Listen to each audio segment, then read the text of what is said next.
বিয়েবাড়ির last part নিয়ে হাজির হয়ে গেছি। আগের পার্টে স্টার্টারে কি খেয়েছিলাম, ছবি তুলছিলাম, এগুলো দেখাচ্ছিলাম। এই পার্টে ভাবলাম চলো লজটা সেদিন কিভাবে ডেকোরেশন করেছিল সে সুন্দর একটু মুহূর্ত তোমাদের সাথে তুলে ধরি। সিম্পলের মধ্যে খুব সুন্দর সাজিয়েছিল, বেশ ভালো লাগছিল দেখতে। এইদিকে 9:45 নাগাদ কনে যাত্রীরাও চলে এলো, তাদের সবাইকে একটা করে গোলাপ ফুল দিয়ে ওয়েলকাম জানানো হলো। আর তারপর বর বলল চলো খেতে বসতে তো এখনো দেরি আছে, একটা করে ফায়ার পান খাওয়া যাক। তবে আমি খুব একটা পছন্দ করি না, মুখের স্বাদটা নষ্ট হয়ে যায়। আমি বললাম রাতের খাওয়া দাওয়া করে আমি পান খাবো, এখন বরং তুমি ফায়ার পানটা খাও। হঠাৎ করে দেখলাম এমা আমাকে টিভির মধ্যে দেখাচ্ছে। যাই হোক, ওইদিকে ভিডিওটা চলছিল, সেখান থেকে এক ঝলক তুলে নিয়েছিলাম।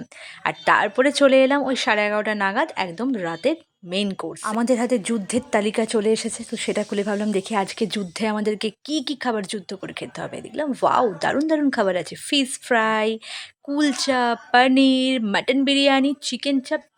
দেখলাম দারুণভাবে কিন্তু খাওয়ার সাথে যুদ্ধ করা যাবে। ভালো করে ছাগল মুরগির ঠ্যাং ছিঁড়ে গিলে নিলাম। আর তারপরে মিষ্টিটা আজকে তোমাদের সাথে অবশ্যই মনে করে শেয়ার করেছি, প্রত্যেকবার ভুলে যাই, তবে আমি খাইনি, বরের প্লেটটা থেকে তোমাদের সাথে শেয়ার করলাম। তারপর আর কি, বিয়ে বাড়িকে বাই বাই করে বাড়ি যাবার পালা। আর আজকের মতন বিয়ে বাড়ির ব্লগগুলো শেষ করে তোমাদেরকেও আমার বাই বাই করে যাবার পালা। বাই।